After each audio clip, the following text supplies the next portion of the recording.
अस्सलाम वालेकुम। आज हम एक लॉन्ग क्वेश्चन डिस्कस करेंगे, वो है life cycle of flowering plant. Flowering plant को हम एंजियोस्पर्म्स भी कहते हैं, तो वो लाइफ साइकिल ऑफ एंजियोस्पर्म बन के भी सवाल आ सकता है, तो याद रखिएगा।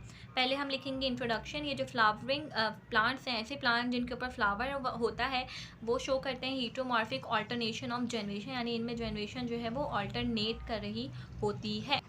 और ऑल्टरनेशन ऑफ जनरेशन का क्या मतलब होता है, ये मैंने अपनी फर्न वाली वीडियो में समझाया था, तो आप जाके वहाँ देख सकते हैं। फ्लावरिंग प्लांट्स को हम एंजियोस्पर्म से कहते हैं, ये भी हमने बता दिया। एंजियोस्पर्म जो होते हैं वो ऐसे प्लांट्स होते हैं जिनका सीड जो है वो फ्रूट के अंदर होता है, फ्रूट के अंदर उनका सीड इंक्लोज्ड होता है। फिर हम अपनी लाइफ साइकिल स्टार्ट करते हैं।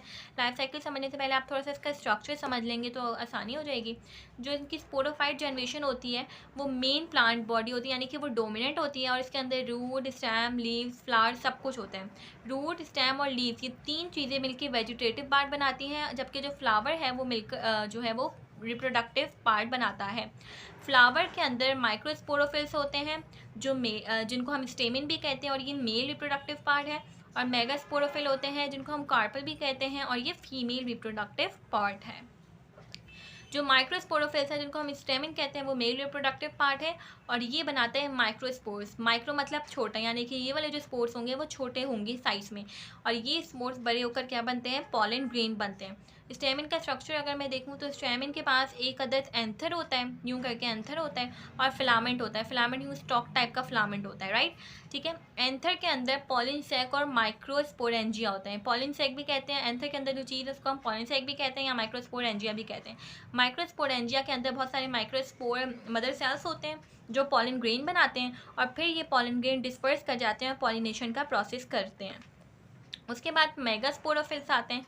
मेगास्पोरोफिल्स को हम कार्पल भी कहते हैं, और ये फीमेल का रिप्रोडक्टिव पार्ट है।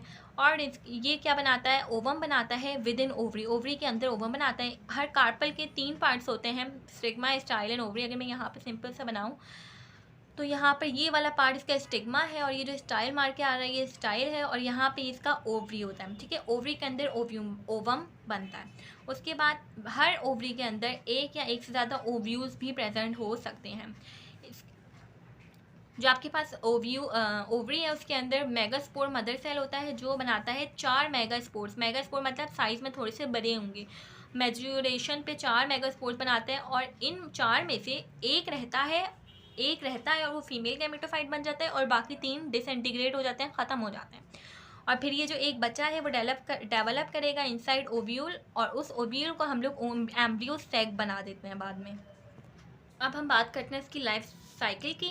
जो मेगास्पोरेंजियम है, यानी कि जो फीमेल का ऐसा पार्ट है जो स्पोर्स बनाता है, उसके अंदर मेगास्पोर मदर सेल है, ठीक है। ये मदर सेल मियोसिस के प्रोसेस के ज़रिए, मियोसिस मतलब 2n को वो n कर देगा, मियोसिस के प्रोसेस के ज़रिए 4 हैप्लॉइड, यानी कि n मतलब हैप्लॉइड, 4 हैप्लॉइड मेगास्पोर्स बनाते हैं। 3 इनमें से डिसइंटीग्रेट कर जाते हैं, जैसा मैंने बताया, और एक रह जाता है, एक सर्वाइव कर जाता है, ठीक है। अच्छा, अब जो एक रह गया है वो एक रहने वाला 7 सेल में डिवाइड होता है, यानी कि उसके अंदर एक से उसी के अंदर 7 सेल छोटे छोटे बन जाते हैं, सही है।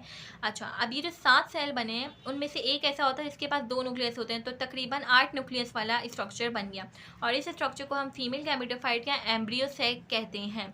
इन 7 में से 3 सेल को हम लोग एंटीपोडल कहते हैं, 2 सेल को हम साइनर्जिड सेल कहते हैं, और एक जो है ना थोड़ा बड़ा होता है उसको हम एक्स सेल कहते हैं, और एक को हम सेकेंडरी न्यूक्लियाई कहते हैं जो डिप्लॉयड होता है। सेकेंडरी न्यूक्लियाई वो है जिसके अंदर 2 न्यूक्लियस हैं, तो कुल मिला के जो है 8 न्यूक्लियस वाला स्ट्रक्चर बन गया।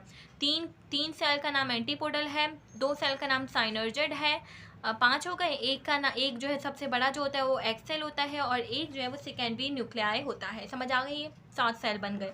अब पॉलिनेशन के बाद, पॉलिनेशन मतलब ट्रांसफ़र ऑफ पॉलन ग्रेन के बाद पॉलन ग्रेन ट्रांसफ़र करेगा, और स्टिग्मा पे, जो स्टिग्मा वाला स्ट्रक्चर था ना, फीमेल रिप्रोडक्टिव स्ट्रक्चर, स्टिग्मा वाला स्ट्रक्चर, वहाँ पे जाके पॉलन ग्रेन बैठ जाएगा, एंथर से निकल कर पॉलन ग्रेन वहाँ पर आ जाएगा, और जब वहाँ पे आ जाएगा तो वो एक पॉलन ट्यूब बनाएगा, और पॉलन ट्यूब पहुँचाएगी उसको ओव्यूल तक, ठीक है। यहाँ पर ये अपने 2 स्पर्म सेल्स डिस्चार्ज करेगा। क्या डिस्चार्ज करेगा? 2 स्पर्म सेल डिस्चार्ज करेगा फीमेल गैमेटोफाइट के अंदर, और एक स्पर्म सेल एक्स सेल को फ्यूज़ कर देगा और बनाएगा जाइगोट, और जो दूसरा स्पर्म सेल है वो सेकेंडरी न्यूक्लियाई को फ्यूज़ करेगा, यानी सेकेंडरी न्यूक्लियाई वाले सेल के साथ मिलेगा, और क्या बनाएगा? एंडोस्पर्म का न्यूक्लियस।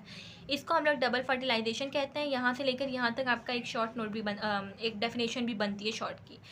अब यहाँ पे फर्टिलाइजेशन हो गई, यानी कि फ्यूजन हो गई। फर्टिलाइजेशन के बाद ओव्यूल जो है वो मैच्योर कर जाएगा और सीड बना लेगा। फिर जो है ओवरी जो है फ्रूट में बन जाएगी। यही मैं आपको बता रही थी कि ओव्यूल जो है वो डेवलप करता है सीड में और ओवरी जो है वो डेवलप करती है फ्रूट में। तो फ्रूट के अंदर सीड होता है ना, इसी तरह ओवरी के अंदर ओव्यूल्स होते हैं, ठीक है। अब फ्रूट जो है उसका क्या काम है, वो प्रोटेक्शन प्रोवाइड करेगा सीड को, ठीक है, और फैसिलिटेट करेगा इसका डिस्पर्जन, यानी कि फ्रूट के अंदर सीड है तो जब फ्रूट खाए जाएंगे, फ्रूट दूसरी जगहों तक जाएंगे तो वो सीड भी इस तरह से फैल पाएंगे।